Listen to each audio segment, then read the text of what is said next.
जग्गू कौवे, फांसी से पहले तुम्हारी एक इच्छा पूरी की जाएगी। तुम तुरंत ही अपनी एक इच्छा बताओ।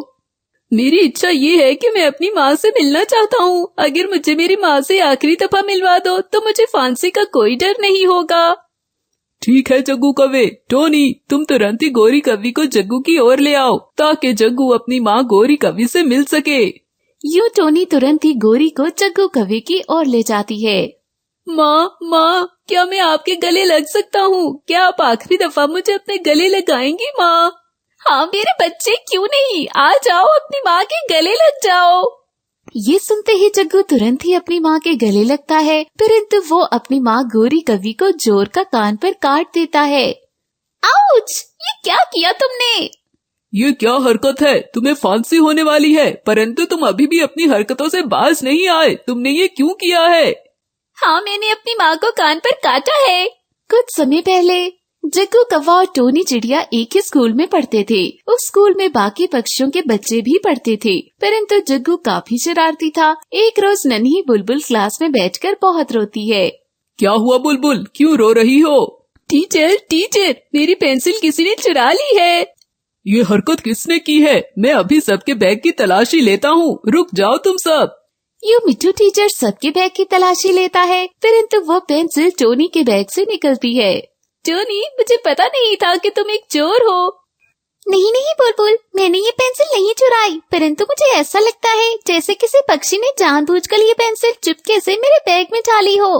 बस करो टोनी, तुम अपनी चोरी का दोषी किसी और को मत बनाओ। टोनी, तुम तो बहुत अच्छी पक्षी थी। मुझे तुमसे ये उम्मीद नहीं थी। अब तुम्हें इसकी सजा जरूर मिलेगी। मिट्टू टीचर तुरंत ही एक कांटों वाली लकड़ी उठाता है। चलो टोनी, अपना हाथ आगे कर दो। टोनी डरते डरते अपना हाथ आगे करती है और फिर मिट्टू उसके हाथ पर वो कांटों वाली लकड़ी मारता है। जैसे ही छुट्टी होती है, सभी पक्षी खुशी खुशी घर जाते हैं, परंतु टोनी बहुत रोती है। वहीं दूसरी ओर जग्गू आज बहुत खुश होता है। वो घर जाता है। बाप रे बाप, आज तो पकड़े पकड़े बच्चा। क्या कह रही हो जग्गू? क्या किया था जो तुम बच गए? मम्मा, मैंने बुलबुल की लाइट वाली पेंसिल चोरी की थी, परंतु बुलबुल ने मिट्टू टीचर को बता दिया था। वो तो अच्छा हुआ जो समय पर ही मैंने वो पेंसिल चुपके से टोनी के बैग में डाल दी। यूं वो सजा मुझे मिलनी थी, वो उस टोनी को मिल गई। जग्गू, कितनी बार कहा है कि चोरी हमेशा होशियारी से किया करो ताकि पकड़े न जाओ। गौरी अपने बच्चे जग्गू को गलत संस्कार दे रही होती है, परंतु ये सब बातें बाहर खड़ी टोनी सुन लेती है। अच्छा, तो वो चोरी जग्गू ने की थी और फिर उसने वो पेंसिल मेरे बैग में डालकर मुझे फंसा दिया, परंतु इसे ऊपर वाला कभी भी माफ नहीं करेगा। वो टोनी अपने घर चली जाती है, परंतु जग्गू जब से स्कूल जाने लगा था, वो ऐसे ही सब पक्षियों की चोरी करता था। कभी किसी पक्षी की पेंसिल चुरा लेता था, तो कभी किसी पक्षी का भोजन चुरा कर खा जाता था। परंतु वो जब घर जाता था तो ये सारी बातें वो अपनी माँ गौरी कवि को भी बताता था, परंतु गौरी उसे समझाने की बजाय उसे चोरी करने के नए नए उपाय बताती थी। यूं जग्गू कौवा चोर बन गया था। उन्हीं दिनों मिट्टू टीचर का जन्मदिन होता है। वो अपनी क्लास के सभी पक्षियों को कहता है, सभी पक्षियों, कल रात तुम सब मेरे घर आकर भोजन करना, क्योंकि मेरा जन्मदिन है, परंतु मेरे लिए तोहफा लाना मत भूलना। यूं सब पक्षी बहुत खुश हो जाते हैं और सभी मिट्टू टीचर के घर जाते हैं। उनके जन्मदिन की काफी अच्छी तैयारी की गई थी। हरियाली में अपना पूरा घर सजाया हुआ था, परंतु सभी पक्षी मिट्टू के लिए तोहफे लाए थे, सिवाय जग्गू के। जग्गू, तुम क्यों नहीं तोहफा लाए? नहीं मिट्टू टीचर, मैं भी तोहफा लाया हूँ। वो लाल लिफाफे में जो तोहफा है वो मैं ही लेकर आया हूँ। नहीं जग्गू, झूठ मत बोलो, वो तोहफा तो मैं लेकर आई हूँ। टोनी, झूठ मैं नहीं, परंतु झूठ तो तुम बोल रही हो चोरी के साथ साथ। देखो जग्गू, ये तो हम दोनों जानते हैं कि चोरी किसने की थी, परंतु देखना तुम, एक रोज मैं तुम्हें इस चोरी की सजा जरूर दूंगी। यूं सभी जन्मदिन मनाकर वापस अपने अपने घरों को चले जाते हैं। टोनी भी अपने घर चली जाती है। वही रात को हरियाली और मिट्टू अपना घर साफ करके सोने लगते हैं। हाय, मेरे कान के कांचे कहाँ गए? कैसी बातें कर रही हो? वो कांटे तो काफी कीमती थे। हरियाली, तुम अपनी चीजों का ख्याल क्यों नहीं रखती? मुझे याद है, जन्मदिन के लिए केक बनाते हुए मैंने वो कांटे रसोई में रखे थे, परंतु अब वो वहाँ नहीं है। जरूर वो कांटे किसी पक्षी ने चुराए होंगे। परंतु कोई पक्षी ऐसा क्यों करेगा? ये काम किस पक्षी का हो सकता है? जरूर ये काम टोनी का होगा। नहीं नहीं, टोनी तो मेरी सहेली रानो की बेटी है। रानो ने उसे बहुत अच्छे संस्कार दिए हैं। वो ऐसा काम नहीं कर सकती, मुझे पूरा विश्वास है।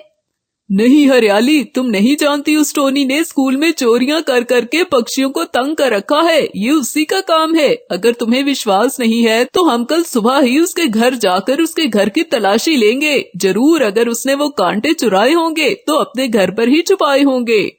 यूं वो दोनों सो जाते हैं। वहीं दूसरी ओर, ये कांटे कहाँ से आए हैं? अरे माँ, ये तो मुझे भी नहीं पता। आपको कहाँ से मिले? ये तो खिड़की के पास पड़े हुए थे। जरूर कोई उसे यहाँ गलती से छोड़ गया होगा। कल सुबह ही मैं सब पक्षियों को बताऊंगी। अब तुम्हें तो कोई भी नहीं बचाएगा टोनी। जग्गू वहाँ से चला जाता है। वो कांटे उसी ने चुराए थे और अब रानो के घर रख दिए थे। यूं अगली सुबह मिट्टू और हरियाली रानो के घर आते हैं। क्या हुआ? आप दोनों इतनी सुबह सुबह हमारे घर क्यों आए हैं? खैर तो है? इस पर हरियाली रानो को सारी बात बताती है। देखो हरियाली बहन, मैंने टोनी को बहुत अच्छे संस्कार दिए हैं। वो ऐसा बिल्कुल भी नहीं कर सकती। मुझे भी विश्वास है, परंतु मिट्टू को विश्वास नहीं है। हाँ, ये देख लो, ये कांटे यहाँ से मिले हैं। इसका यही मतलब है ना कि ये कांटे टोनी ने चुराए हैं। देखिए, ये कांटे तो कल रात ही कोई खिड़की से हमारे घर छोड़ गया था, परंतु ये टोनी ने नहीं चुराए। परंतु मिट्टू और हरियाली उसकी कोई बात नहीं मानते और यूं वो टोनी को कैद कर देते हैं। टोनी 3 रोज तक कैद में रहती है, परंतु अगले रोज रानो हरियाली से विनती करती है कि वो टोनी को आजाद कर दे। यूं वो ये जंगल छोड़कर चले जाएंगे। हरियाली उसकी बात मान लेती है और फिर वो टोनी को आजाद कर देती है। यूं टोनी और रानो ये जंगल छोड़कर चली जाती हैं। वो एक नए जंगल में आबाद हो जाती हैं। परंतु टोनी ये फैसला करती है कि वो अब एक पुलिस ऑफिसर बनकर जग्गू को सजा दिलवाएगी। वो दिन रात मेहनत करती है और सारा दिन पढ़ती रहती है और यूं एक दिन वो एक बड़ी पुलिस ऑफिसर बनकर वापस आती है। वो पुलिस की वर्दी में अपनी माँ रानो की ओर जाती है। हाय मेरी बच्ची, मेरी टोनी पुलिस अफसर बन गई। मुझे तो विश्वास नहीं हो रहा। हाँ माँ, चलो अब हमें वापस अपने जंगल जाना है। समय आ गया है। अब बुराई की हार और सच्चाई की जीत होगी। यूं वो दोनों अपने जंगल आ जाती हैं। मम्मा मम्मा, बचाओ मुझे। जग्गू अपने घर में छुप रहा होता है। वो काफी डर रहा था। क्या हुआ बताओ तो सही, चोरी पकड़ी गई क्या? मामा, वो टोनी वापस आ गई है। वो पुलिस अफसर बन गई है। अब वो मुझे नहीं छोड़ेगी। हाय, ये क्या कह रही हो? अब हमारा क्या बनेगा? इतने में टोनी उनके घर आती है और जग्गू को पकड़कर ले जाती है। वो जग्गू को कैद कर देती है। सबको पता चल जाता है कि वो सारी चोरियां जग्गू ने की थीं। यूं अब जग्गू को फांसी की सजा सुनाई जाती है। जग्गू, तुम फांसी से पहले अपनी आखिरी इच्छा मांग सकते हो। यूं जग्गू ये इच्छा मांगता है कि उसे उसकी माँ गोरी कवि से मिलवाया जाए। टोनी तुरंत ही गोरी कवि को जग्गू की ओर लेकर जाती है, परंतु जग्गू तुरंत ही गोरी के गले तो लगता है, पर वो तुरंत ही अपनी माँ के कान पर काट देता है। उसकी माँ चीखने लगती है, परंतु उसकी इस हरकत पर सभी हैरान होते हैं। जग्गू, तुमने ये क्यों किया? अपनी माँ को क्यों काटा?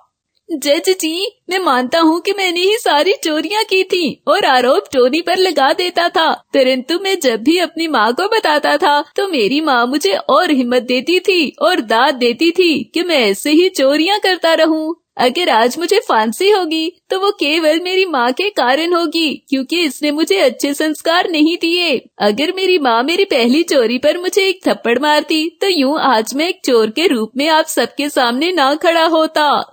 यूं जग्गू को फांसी हो जाती है और उसकी माँ को सारी जिंदगी पछतावा होता है कि अगर वो जग्गू को अच्छे संस्कार देती तो शायद उसे फांसी ना होती।